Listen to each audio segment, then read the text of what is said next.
We'd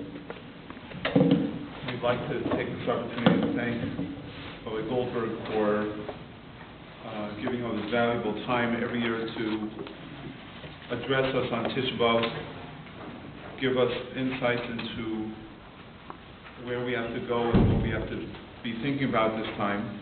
I'd also like to take this opportunity to thank the sponsors of Rabbi Goldberg's shir, the Kirschberg and the Schenker families, who help us and are involved with many things both here at the shul and also at Or Eliyahu. So I'm sure Rabbi Goldberg and I would like to thank them very much. I would like to thank Rabbi Goldberg for giving of his time every year, and I feel badly that he speaks on Tisha B'Av, but Baruch Hashem this year he had an opportunity to speak on happier occasions here in the shul, and hopefully that should continue, and he will address us about Mashiach and undeserving generation.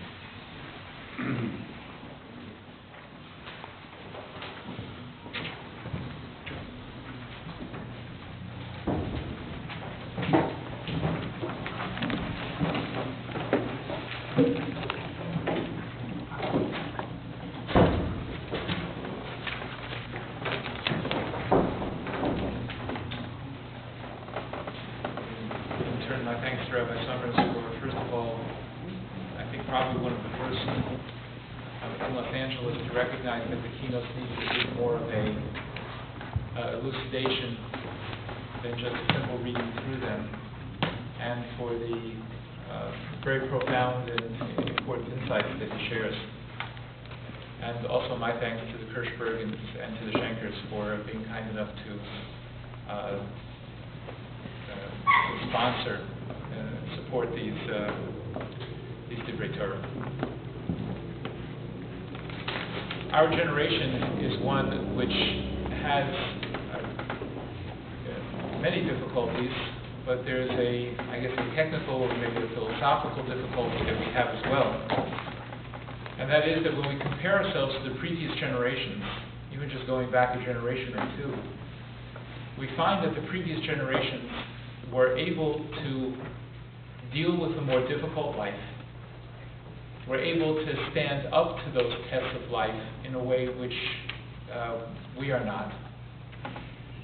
They were able to accept, Tochacha. Rabbi Summers was mentioning today that the Rosh Hashiva is Tzarech L'Bracha. So he said that these days, he said people are like, they're like tissue paper. If you pull it apart, you can't put it back together. They said of the author from Slovakia that he was able to take a person apart, but he was able to put him back together. Nowadays, you can't say anything to anybody. But a generation or two ago, you had people who were able, in Hebrew we would say, lehit modev, in order to measure up to the tests and to the difficulties of life. And there were real tests and there were real difficulties. If I go back to compare myself, for example, with my father, he should be well. So my father grew up in the Depression. My father had a job when he was 9 years old. My father was fighting in World War II when he was 17 years old. He had to build a family. There was no complaints. There was no expectations of anything coming to anyone. This is the way life was. And the irony was that this generation that was able to measure themselves up more to the tests and the challenges of life, and were able to hear that they needed to change, or were able to hear that they needed to improve. In my opinion, that generation was a happier generation than our generation. With all our creature comforts, and with all our sensitivities, and everything that it takes to be a modern 21st century sensitive California human being, I think that a couple of generations ago, they were happier. And maybe it was because they were able to measure up to the test of life, and maybe it was because they could hear a potentially critical word, that they didn't come feeling that everything was coming to them.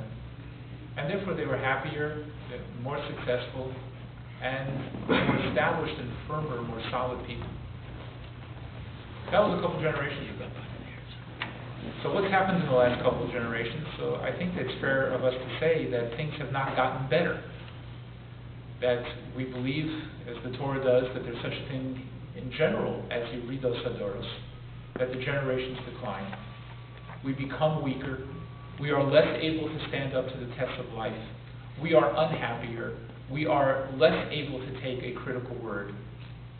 And at the same time, because of how we have fallen in terms of who we are, we're more in need of being able to hear a critical word. We're more in need of being straightened out.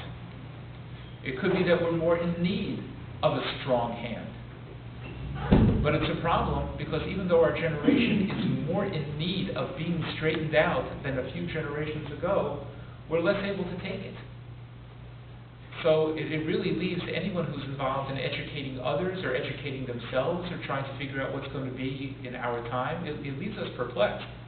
Because what are we supposed to do? We need a firm hand. We need someone to straighten us out. We need someone to tell us what to do. And we are in no position to hear anything negative from anybody. Otherwise, everybody falls apart completely. If you see somebody in shul whose tefillin are on a little bit crooked, so you can't say anything to him because it could be he'll hate you for the rest of his life. And at the same time, we are in need of people to straighten us out. So what happens in a situation when people are in need of firm, solid direction and they can't take it? It's not going to do any good. They might be in need of what used to be called in the old days punishment, but they're not able to take the punishment. It's not going to do them any good to get the punishment because they're not going to listen and it's not going to affect them. So what do you do? So what I hope to accomplish today is to express that this is not a new problem. It's a problem that goes back to Chazal, it goes back to Moshe Rabbeinu. And it's a problem which leads us, perhaps not happily, and not joyfully to say that we're in this situation. But it is a situation that, despite the fact that it seems to be that we're at loggerheads, we need the direction, but we can't take it. We need the strong hand, but we're not up to it. That there's still hope for us anyway. I'd like to begin by taking a look at a Gemara in Sanhedrin. Those of you who have the sheets, this is, I didn't number the sheets, the sides of the sheets 1 and 2, but you can tell which is side number 1 because it begins with number 1. If there might be some in the back on the men's side. I don't know if there are any more sheets. There's some of the request over on the ladies' side. The Gemara says in Sanhedrin, V'amar Rabbi Yochanan said, Ein ben David bo. The Mashiach is not going to come except Elu V'dor Shekulo Zakai. Mashiach will come, but Mashiach will only come in a generation which completely merits to have the Mashiach come. That's one possibility. O Kulo Chayav. Mashiach will come, but he will come only in a generation which is either totally deserving of Mashiach or totally undeserving of Mashiach. And the Gemara proves it from Sukkim.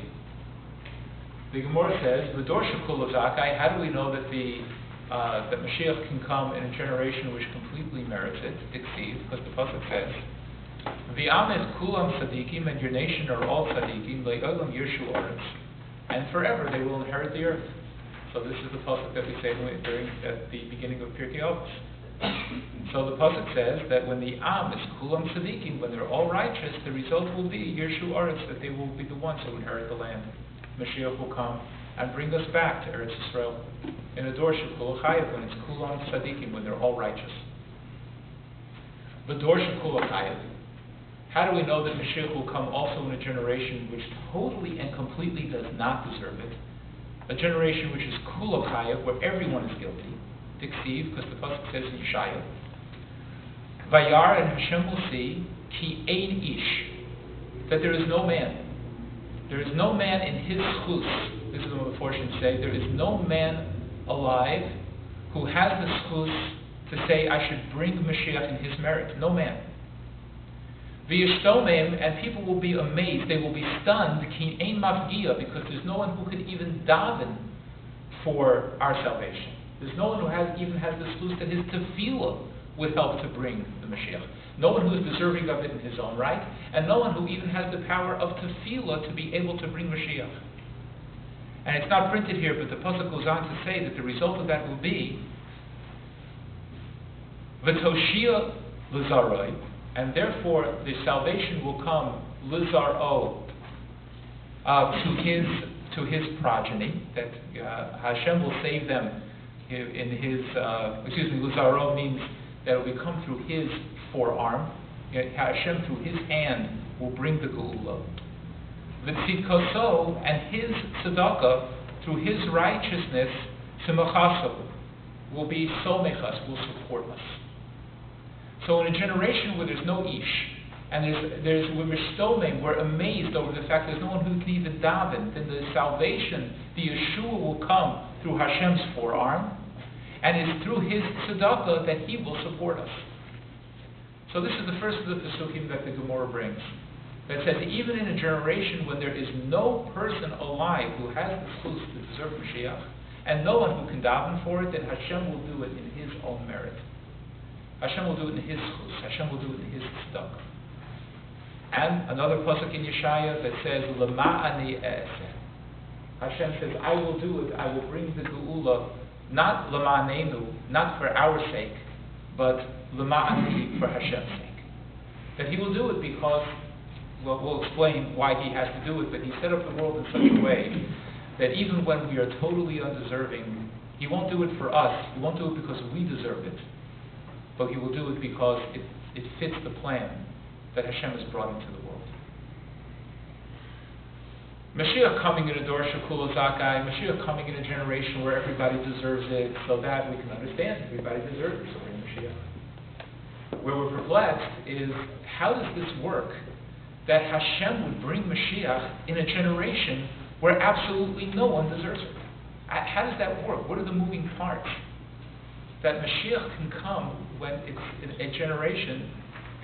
I don't want to speak negatively about any generation, but I think if we had to take a vote and say, are we closer to being a generation where everybody deserves it, or to being a generation in which nobody deserves it? I don't want to say, but I would say that the odds are against us. So the way things seem to be playing themselves out, it seems like it's going to be much closer that Mashiach is going to come in a generation shekul chayiv. The question is, how does it work? So if we'll take a look, we'll go back to Parshas Kisiso. When Moshe Rabbeinu, after the Chet HaEgel, was davening for the salvation, for the Hatzalah of the Klal Yisrael. So he called upon Hashem using the Yud Gimel Midas Harachamim. And he said that was in Parshas Kisiso. And we read a couple of weeks ago in Parsha Shlach, when the Chet of the Meraglim occurred, that Moshe Rabbeinu also called upon the Yud Gimel Midos, although not all of them. And I'm sure you remember, I think about 5 years ago, we discussed the Ramban that says why it is that certain of the Midos he couldn't use after the Chet of the Meraglim. So I think you can go back to the video or to the audio and find out what the explanation was. But he used a lot of them, and it says, this is the pasuk that I brought in number 2, it says, Hashem erech apayim. Hashem is patient, v'rav chesed, and has great chesed. Nosei avon, he carries people's iniquity.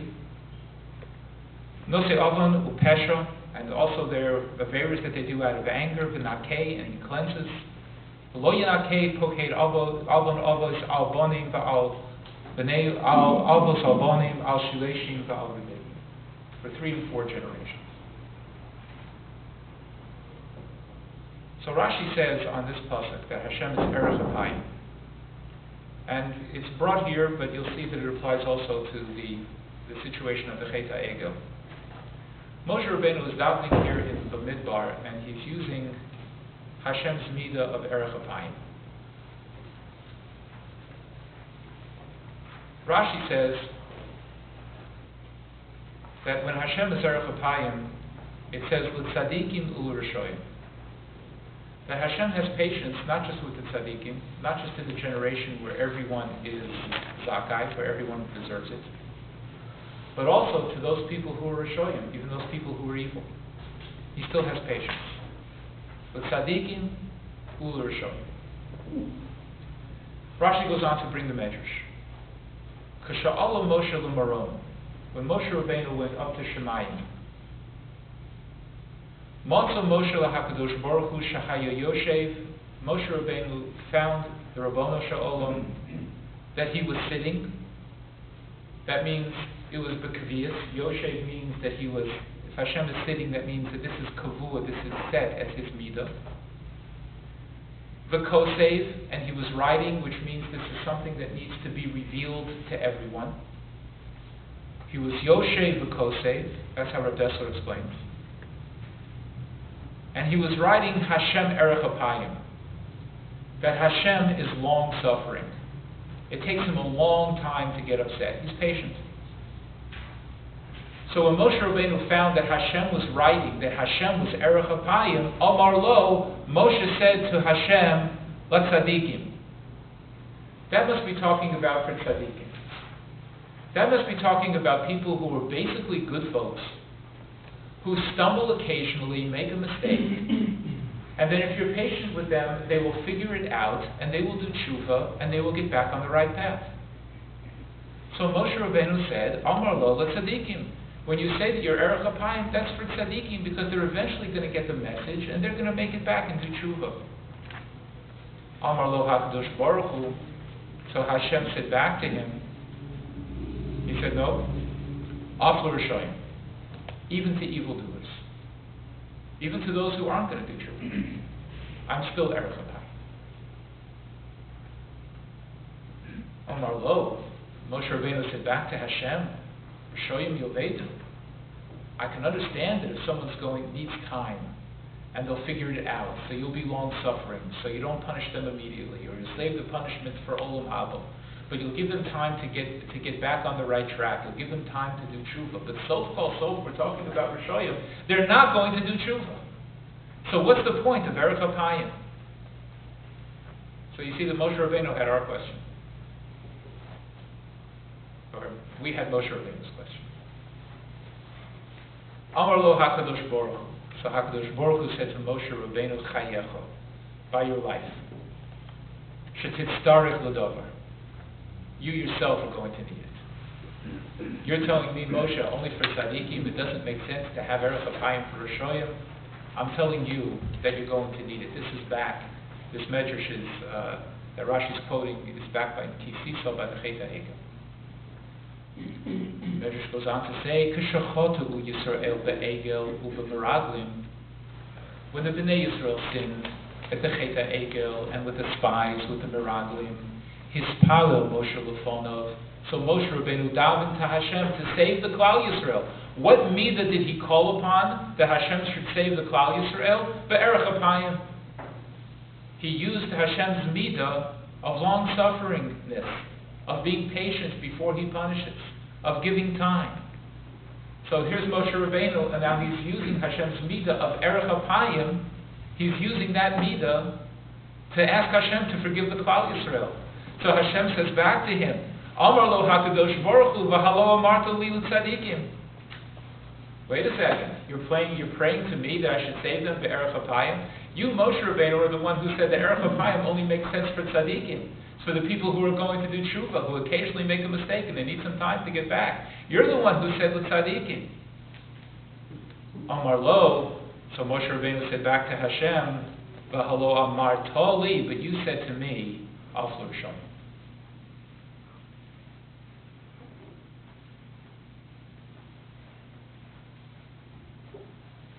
So it's interesting give and take. Interesting give and take. Yeah. He's not saying nah. You said tzaddikim, you said Rishoyim. See, and Hashem told him, you're going to need it. You're going to need it. You're going to need it off Rishoyim. Because Hashem was telling Moshe Rabbeinu, at first you said that it doesn't make sense, and now you're using it. There seems to be a contradiction in your tefillah. So what are you saying? So Rav Dessler explains that Moshe Rabbeinu had a conflict. He had to work it out.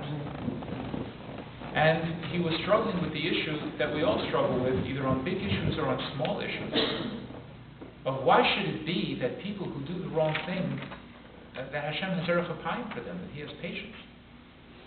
Why is it that they seem to be getting away with it? It doesn't seem right. And the pasuk says, the pasuk in Malachi, it says, "Va'ata anachnu ma'ashrin zaydim," And now we are making successful those who were malicious, gam nivnu osei resha, and we're building up those who did evil, gam bachanu elokim, and they went and tested, they tried Hashem, v'yumlatu, and they were saved. In other words, if you don't punish them, then the world is going to say that they got away with it. They'll say, Chas v'sholom, leis din v'leis dayan, there's no judge and there's no judgment, they got away with it. So a little bit, it is like being back in the second grade. He touched me, he did this to me, and you didn't punish him, he got away with it. What's going to be if people do things that are wrong and they get away with it? That was Moshe Rabbeinu's problem. Oh, Erech Apayim, that must be for tzaddikim, but for Rishoyim? It's a chilul Hashem. When there's a situation where people who are evildoers, and they want to destroy things which are good, and nothing happens to them, and they say, we tested Hashem and we were saved. We built up the people who were doing evil. We were ma'ashering the Zaydim. The people who were malicious, they're getting away with it and everything is going fine for them. That's a chil Hashem. That was Moshe Rabbeinu's problem. If you don't punish these people, it's a chil Hashem. Until it became the time in the life of Moshe Rabbeinu. When Hashem told him it would happen, he said, you're going to need it. Until it was the time that it was Moshe Rabbeinu's Talmidim. And it was Moshe Rabbeinu's students who were the Rishoyim. And he said, wait a minute, Erech Apayim. For the evildoers out there, so we can't have the world saying they got away with it. Now, wait a second. It's the kid in my class. It's my Talmud. Yeah, it's my son.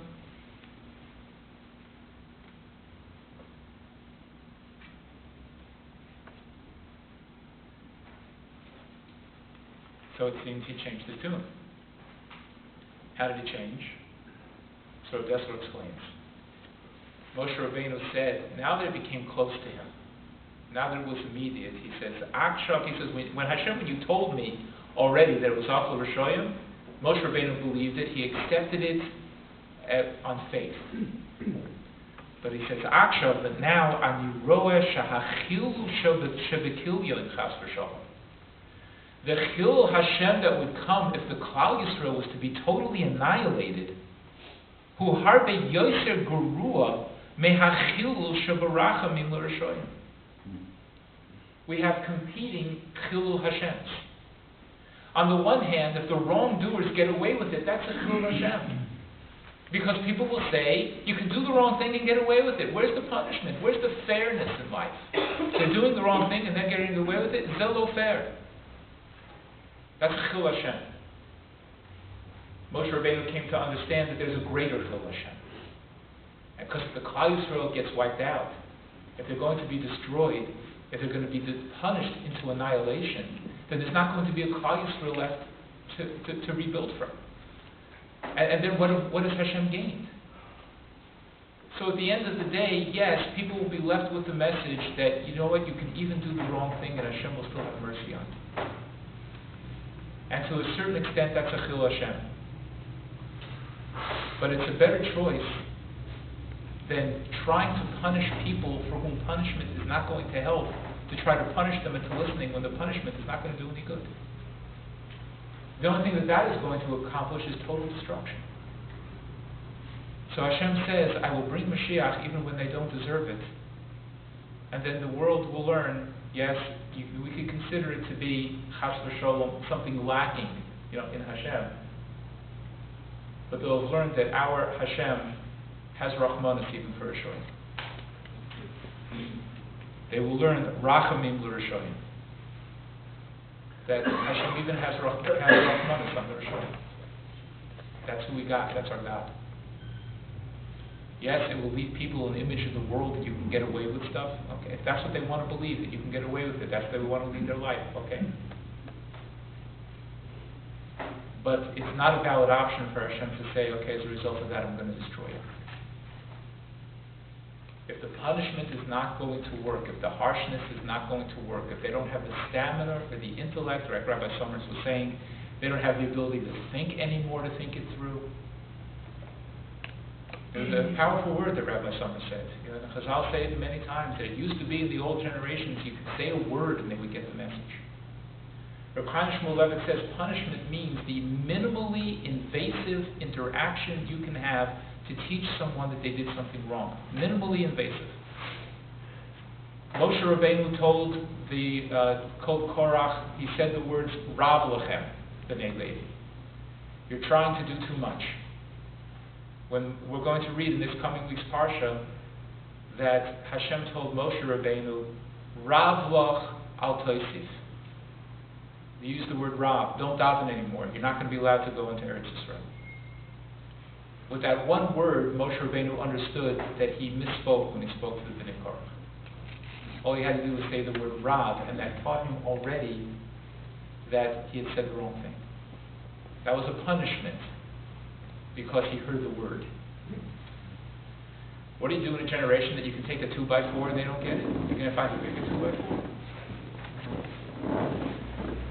So it seems that Hashem is saying that in that generation, when the punishment is not going to work, because they can't even look at themselves, it's too painful. They can't consider the actions, they can't change. It's gotten to that point. Increased punishment is not going to get anywhere. Then the result is that Hashem behaves with Rachamim, he has mercy of L'Rashoyim, even to the people who are undeserving. It's a midah. That's what Hashem does. When it's people out there that we don't like, we don't understand it. When it's people that we're close to, so then we even ask for it. Hashem told Moshe Rabbeinu, you don't get it. You don't get Rachmanis for Rishoyim. Chayecha, you're going to need it. And sure enough, he needed it. And Moshe Rabbeinu got the message that you're right, it's not ideal. It's begeder chil of Hashem. But it's a better choice than mutually assured destruction.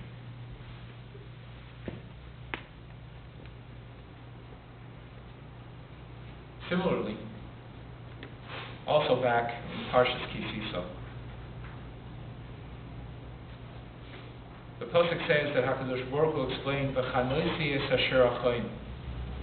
I will have chen, I will do a favor for those that I choose to do a favor for. The Gemara darshaning that Pasuk in number 5, the Gemara in Bracha says, "V'chanoisi es asher achoin, af al pi she'eino hagum." Even if he's not deserving, I will do him a favor. He will find chen in my eyes, even if he's not hagun, even if he's not appropriate. V'richamti es asher arachem, and I will have mercy upon those that I choose to have mercy on. Af al pi she'eino hagun, even if he's not deserving of it, even if he's not appropriate. On that pasuk, the measure says, "V'chanoisi es asher achoin." I will have favor. I will do favors for those whom I choose to do favors for. But at that time, Herelo HaKadosh Baruch Hu es kol ha'oitzeros shel matan schar shehem musukonim l'tzadikim. So Moshe Rabbeinu was in Shemayim, and Hashem took him on a tour of all of the storehouses of schar that Hashem has prepared for all the tzadikim. He gave him a tour. V'hu omer ha'otzer hazeh, this otzer, this storehouse, who shall me? Who shall me? Moshe Rabbeinu asked him, who's getting this from this storehouse? V'hu omer shall osei mitzvahs. Oh, this one? That's for those who do mitzvahs. V'ha'otzer hazeh shall me? And who gets from this storehouse? Oh, Hashem told him, zeh shel megadlei yisayim. This is one for those who raise orphans in their home. V'chol otzer v'otzer. And so they went through on this tour, this museum of otzeros, of the schar that Hashem is going to use to pay back the tzaddik. V'achar kach, and afterwards, ro'o otzer godol. So then Moshe Rabbeinu saw a big one. All the other otzeros were just described as an otzer. This was called an otzer godol. Omar, Moshe said, ha'otzer hazeh shel mi? Who gets from this giant otzer? Amar lei, HaKadosh Baruch Hu told him, Mishi yeshlo, if a person has his own schar, because he did mitzvos and he deserves it, then ani nosein lo mischaroi. Then I pay him back from his schar. Umi she'ein lo, but a person who does not have any schar, ani ose lo chinam, I do for him as a favor, for free. V'nosein lo mizeh, and I give him from this giant storehouse. Shenemar, as the pasuk says, v'chanoisi es asher achoin, I will do favor for those that I choose to do favor for. V'chanoisi es asher achoin, v'misha ani mevakesh l'choin, to the one that I choose to do it for, and those are the ones who don't have on their own. V'chein richamti, I will have mercy, es asher arachem, on those that I choose to have mercy. Powerful measures. There's an Otzer of schar that we're building up for all the mitzvahs that we do, and Hashem will reward us by paying us back from the Otzer, what we earned, what we did, so we will be able to be net from that, la'olam vod. How about people who don't? How about people who, in Hashem's eyes, if we were Hashem, we would say that these people are a colossal pain in the neck. And all they do is cause us aggravation and grief and heartache and hardship, and I've had it with them. So it could be that Hashem, if he wanted to be like us, he would also feel that same way. But look at what Hashem does. Hashem says he knows there's people like that. He knows that there's going to be people that don't have of their own schar to be able to make it. They don't have an otzer. They haven't built up anything. They have nothing. So what does Hashem do? He says, well, I'm prepared. And I prepared a really big otzer for those people. Because they're not going to be able to make it on their own, so I'm going to have to give them from mine. They get Mishali, from this special otzer, from the one that I created just for them. It's a mitzvah. It's a little bit hard for us to understand. We're working, we're plugging away, we're trying to deserve. We have our otzer, and these people didn't do anything, and they get directly from Hashem. The answer is, that's right. That's what it says. Truth of the matter might be, we really built up an otzer. Have we really built up an otzer? How big is ours? How many have we really done? Do we really deserve any of this? So, okay, Hashem says yes, he gives us the illusion that we're doing something to deserve our eternity. But the truth of the matter is, we're really no better than anybody else.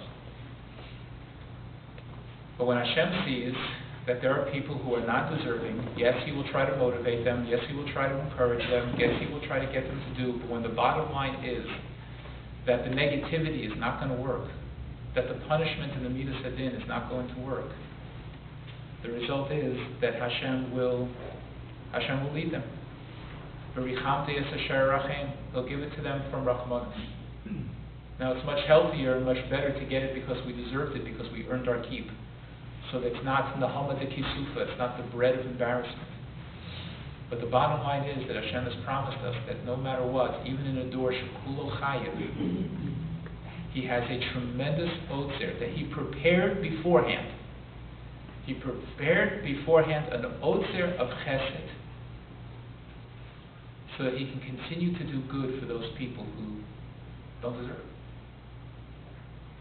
Because they deserve time too. And maybe at the end of the day, they're still not going to get it. But I think he's teaching us a lesson.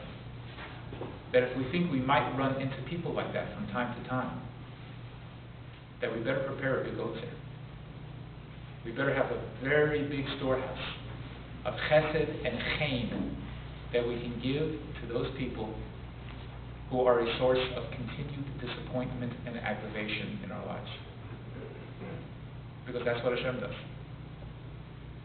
And we have an obligation to try to be like him. So yes, he'll try to motivate. Yes, he will try to encourage. Yes, if Midas Hadin will work and will have an effect, he'll use it. But the bottom line is, it is a greater chil Hashem to destroy than it is for the world to think that there is a God who has mercy even on Shlomo. Therefore, the Sefer Torah Devorah says the following: Yesh b'nei Adam she'enam hagunim. You know what? There are people who are just not worthy. They're just not. They're inappropriate. Eino Hagun means they are inappropriate. V'hakadosh Baruch Hu marachim al kulam. And what does Hashem do? He has mercy on all of them.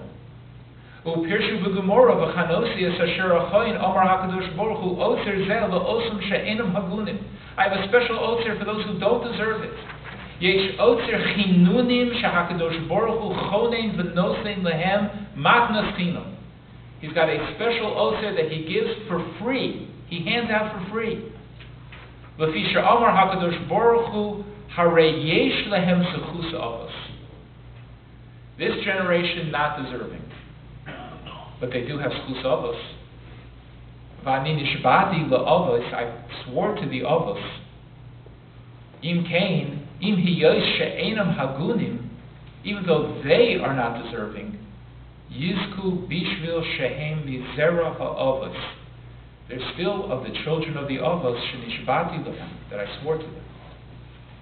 Lefikach anhilom, I will guide them, va'anhigom, and I will direct them, ad shiyatuknu, until they will be able to fix themselves, until they fix it. Zchus avos. That's the midah asher nishbato la'avoseinu. That HaKadosh Baruch Hu has this midah that He swore to the fathers. If He has people in front of Him, human beings that are undeserving, then He will continue to do chen for them in the zchus of the avos. And He will continue to work with them and try, even though at the end of the day they might, so pasuk, the end of it might be that they continue to disappoint Him. But I promise the avos that I have to give it a try, and I cannot write them off. Now in Parshas Mishpatim, which has many of the mitzvahs of the Torah, second in mitzvahs only to Parshas Ki. Of all the mitzvahs that it discusses in Parshas Mishpatim, it begins with the laws of the Eved Ivri. So Chazal, the Midrashim are wondering, of all the important mitzvahs that you find in Parshas Mishpatim, why begin with Eved Ivri? So the Gemara explains that HaKadosh Baruch Hu said that I want you to begin, I'm going to begin Parshas Mishpatim, all the laws, with those people who are most important to me. And who is the person who is the most important to HaKadosh Baruch Hu? He's the Eved Ivri. Now we know, and I brought here from Rashi, that the major reason that an Eved Ivri is possible he could sell himself, but most times a person became an Eved Ivri because he was a thief. And he was not a very good thief, because when he got caught, he didn't even have the money to be able to pay back the person that he stole from. So therefore, a person needs a worker. So one of the ways that he could get that worker would be that he would purchase this Eved Ivri, and the Eved Ivri would take the money that was used to purchase him, and he would give it back to the person who he stole from. So let me ask you a question. If you need a worker, what's the likelihood that you're going to go on Craigslist and references, he's going to put, I'm a thief and not a very good one, please hire me? Who in the world is going to hire an Eved Ivri? Who's going to buy one? He's a thief. So you're going to have him work in your business, you're going to have him work in your home, you're going to have him work in your field. We know he's a thief. He's a thief, and he got caught, and he doesn't have the money to pay back. You're going to hire this person? So let me ask you a question. Who is going to buy an Eved Ivri? You know who's going to buy an Eved Ivri? Only someone who wants to rehabilitate him. People spend a lot of money on an esrog. People spend a lot of money on a menorah. People spend lots of money on tefillin. So you have a person who's willing to throw away a lot of money on an Eved Ivri. He's not buying him because he can't find a better worker. He's buying him because he's going to bring him into a good home, give him a good environment, which maybe he didn't have. And he's going to rebuild him. He's going to rehabilitate him. So Hashem says, that's the person who I want to begin my discussion of all the laws with. Because that's the person who's most important to me. Now it seems to me he's Eino Hagun. He's not appropriate. Not the kind of person you really want to have around. Not a person that you want to have in your house. But there are people who are looking for mitzvahs, and they're willing to spend money and time on mitzvahs. There's a person who would do the mitzvah buying an Eved Ivri. And you know what he's doing? That person? So he's dipping into that same storehouse that Hashem dips into, where he gives to the people who don't have their own. There's a Hasidic Shemaisa about they say that the Baal Shem Tov was the Rebbe of the Genovim. So when there was a particular Ganav, and whenever he would steal and the police were running after him, so he would run to the Baal Shem Tov would give him a bracha, and the police would forget about him.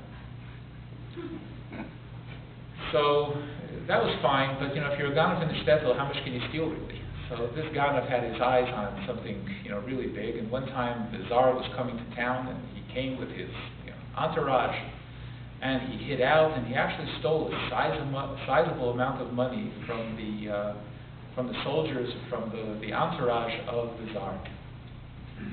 So when he stole the money, he ran like lightning to the Baal Shem Tov, only to find that unfortunately the Baal Shem Tov had passed away 3 days before. So now he was stuck. So he said it had to be that the Baal Shem Tov would not have left and had nobody be the Rebbe of the Genovim. So he went to the Toldos Yaakov Yosef and he told him the story. Now the Toldos Yaakov Yosef used to be a misnagid and he became a chassid, but he still had that misnagdisha, way about him. So when he heard that he was a thief and wanted a bracha, he threw him out. So this fellow didn't know what to do. He went to he found where the Baal Shem Tov was buried, and he went and he threw himself on the grave of the Baal Shem Tov, and there he fell asleep. And he had a dream. And in the dream, the Baal Shem Tov came to him, and he told him, I've appointed this particular Rebbe, a son-in-law of his, to be the Rebbe of the Genovim. You can go to him. But you're going to have to prove to him that I really came to you. So I'm going to teach you the Parsha HaShavua, the way it's being taught here in Gan Eden. So when I teach it to you, and I learn it also with him, so when he sees that you know, so then he'll know that I sent you. So the Baal Shem Tov told him the parsha, and he went right to this particular Rebbe, told him the story, the Tsar's soldiers are after me, I stole the money, you got to help me. He gave him a bracha, the Tsar's army forgot about him. But that's not the end of the story. The end of the story is that since this particular Ganav had learned the Torah the way it was learned in Gan Eden, so he couldn't go back to being a Ganav anymore. And he himself became one of the great Hasidic Rebbes. Because he learned the Torah the way it was taught in Gan Eden. That's v'chadaisi es asher achayin. That's giving from the storehouse. Doesn't really deserve it. But he brought from that Torah, and sometimes people become Genovim because they never had a chance to hear the Torah the way it's taught in Gan Eden. But if they heard it that way, so maybe they would change. Those are for people who have sklusavos. But the Talmud Devorah says here in number 9, Harei Mida Yesh LaHakadosh Baruch Hu, there's a final Mida that's called Mimei Kedem.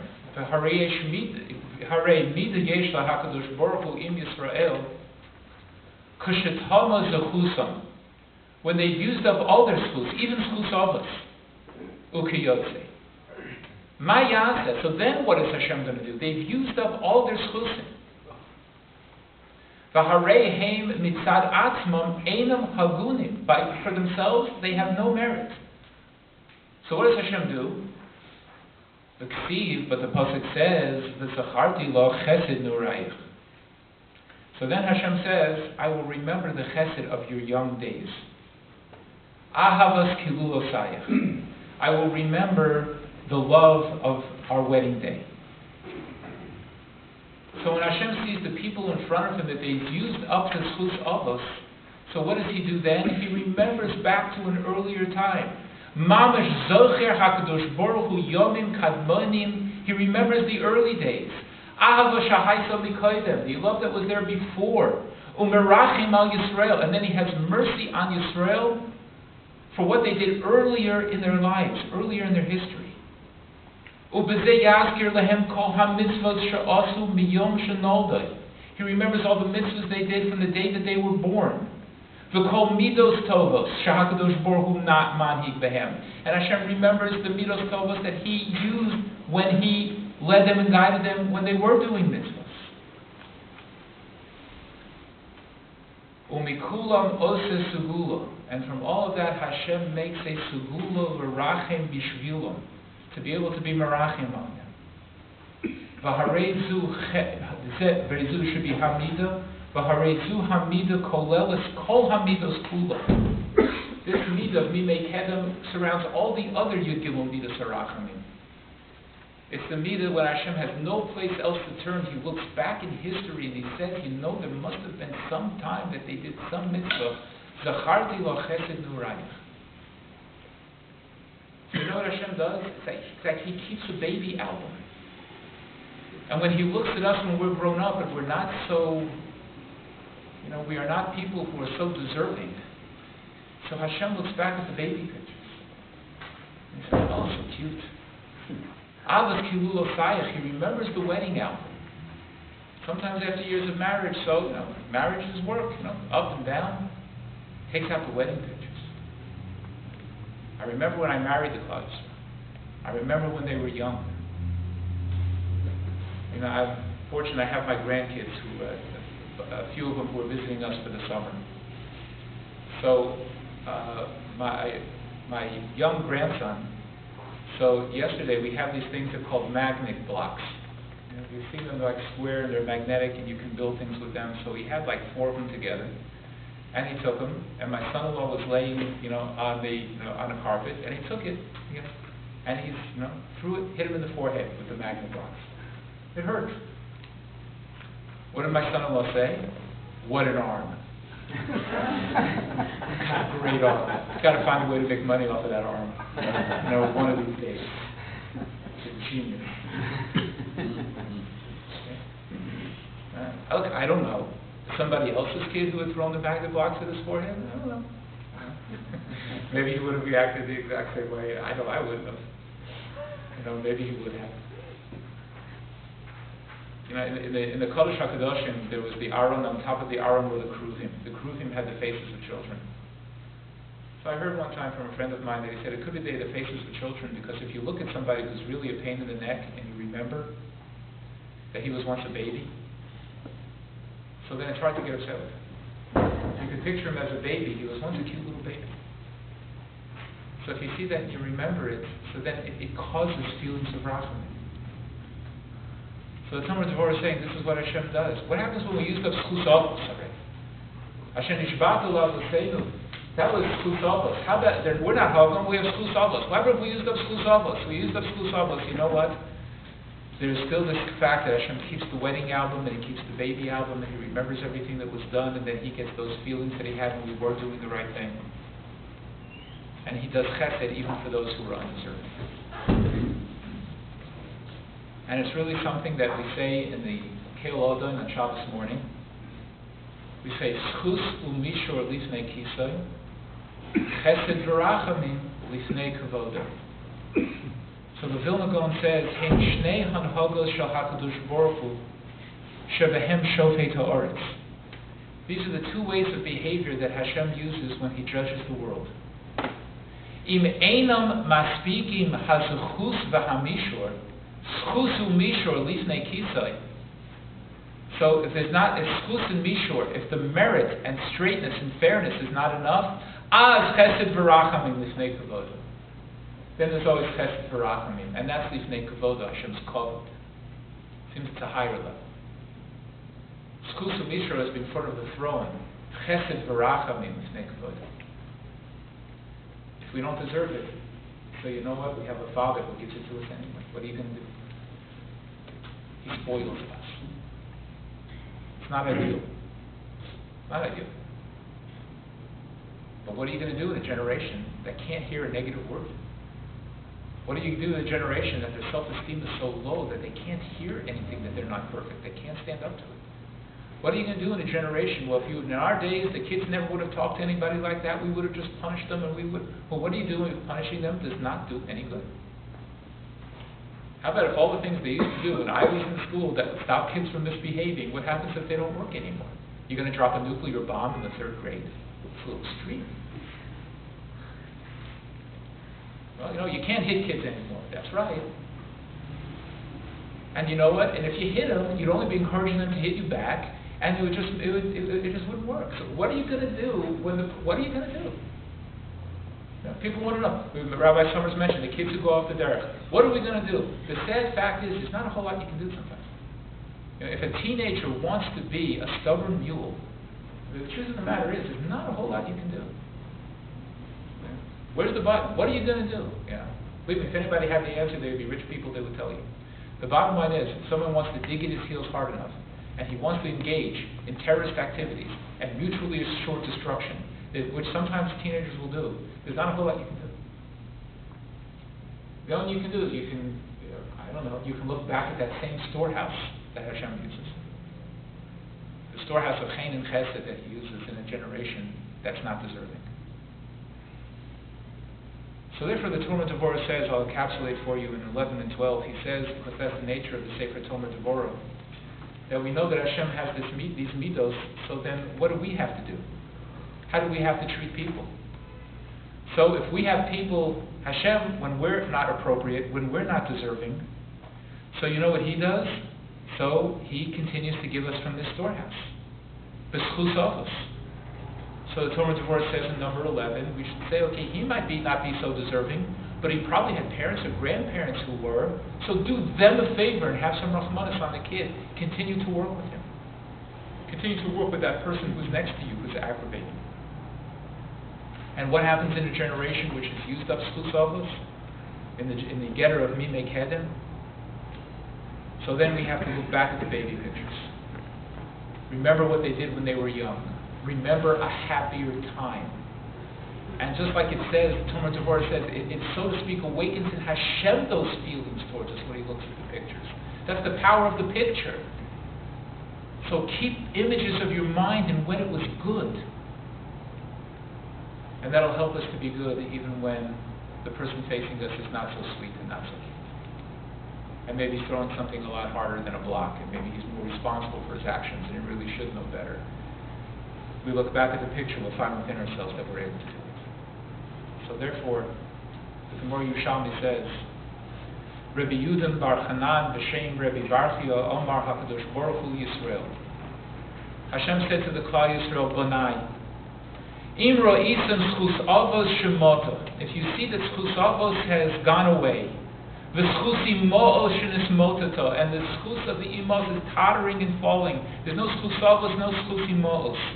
So what do we do? L'chu v'hidavek b'chesed. V'hidaveku b'chesed. So go and cling to chesed.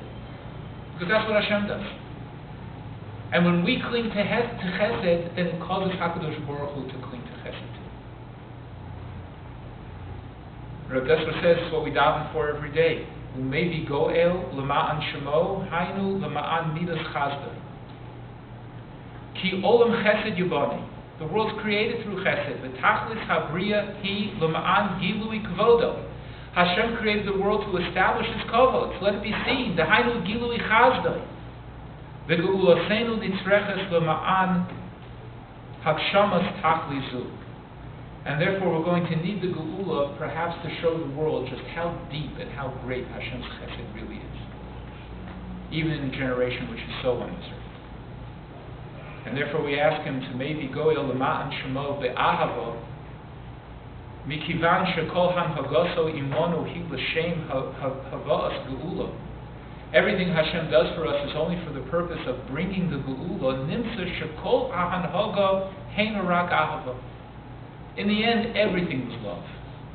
Gam hagalus v'hayisurim kulam ahava u'geula mamash. It was all ahava.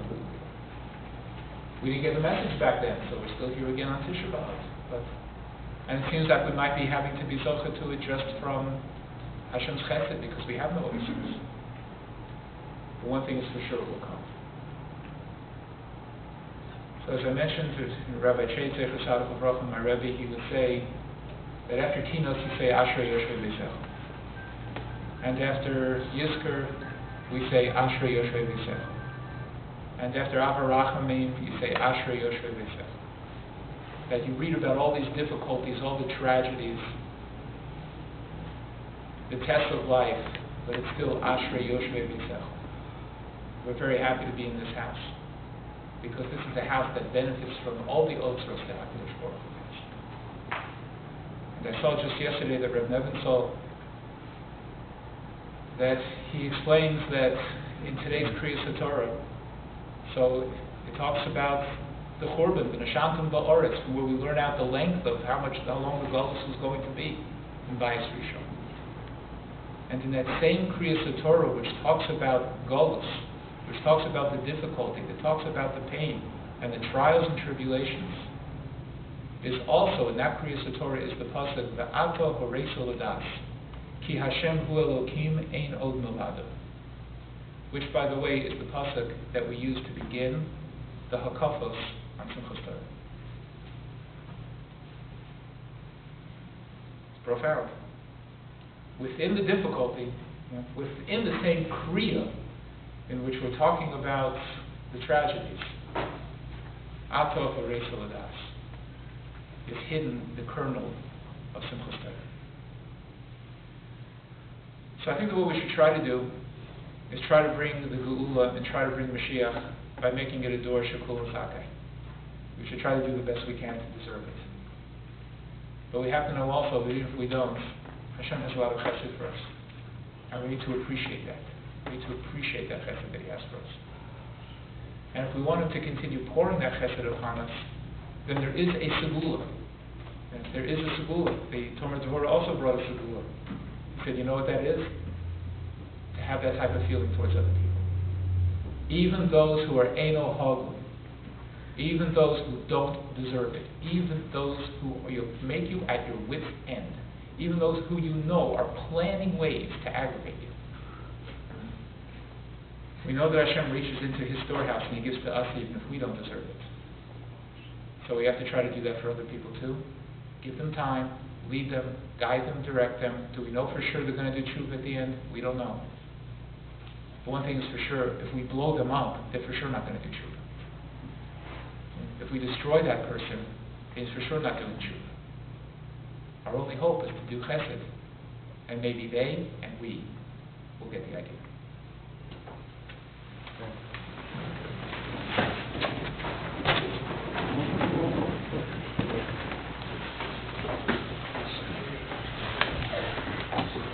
I'd like to thank Rabbi Goldberg again for those beautiful words of Yisharos.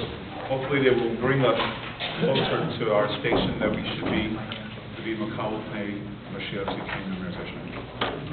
We'll give you a little break, and Rabbi Raiden will be speaking at 12:15.